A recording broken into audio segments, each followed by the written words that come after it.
সবাইকে স্বাগতম প্রেম কণ্ঠে।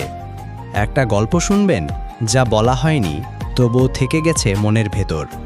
ভিডিওটা শেষ পর্যন্ত শুনুন আর ভালোবাসলে সাবস্ক্রাইব করে পাশে থাকুন।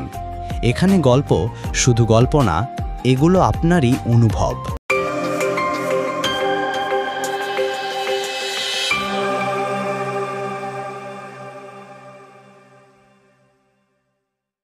মাহমুদ হাসান ঢাকার একটি বস্তিতে বড় হয়েছে। বাবা রিকশাওয়ালা, মা বাসায় কাজ করতেন।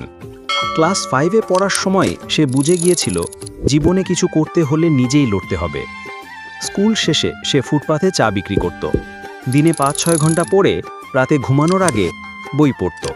নিজেকে বদলাতে চাইত সে। একদিন এক বিদেশি পর্যটক তার চায়ের দোকানে এসে বলল, তোমার হাসিটা দারুণ, তুমি যদি ইংরেজি জানো আরও ভালো করতে পারবে। সেদিন থেকে মাহমুদ ঠিক করল সে ইংরেজি শিখবেই। সে মোবাইলে ইউটিউব দেখে ইংরেজি শেখা শুরু করলো। চা বিক্রি করে জমানো টাকায় একটা পুরনো মোবাইল কেনে, এরপর ফাইবার, আপওয়ার্ক শেখে, ডিজাইনিং শিখে ফ্রিল্যান্সিং শুরু করে। 5 বছর পর আজ মাহমুদ নিজেই একাধিক ডিজিটাল কোম্পানির মালিক।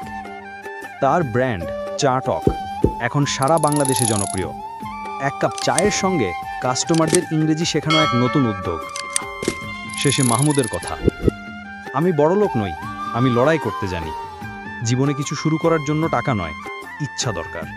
আপনার ভালোবাসার গল্প আমাদের মতোই? তাহলে আমাদের সাথেই থাকুন। প্রতিদিন রাত 9টায় প্রেম কণ্ঠে আসছে নতুন গল্প। সাবস্ক্রাইব করে রাখুন আর বেল আইকন চাপতে ভুলবেন না।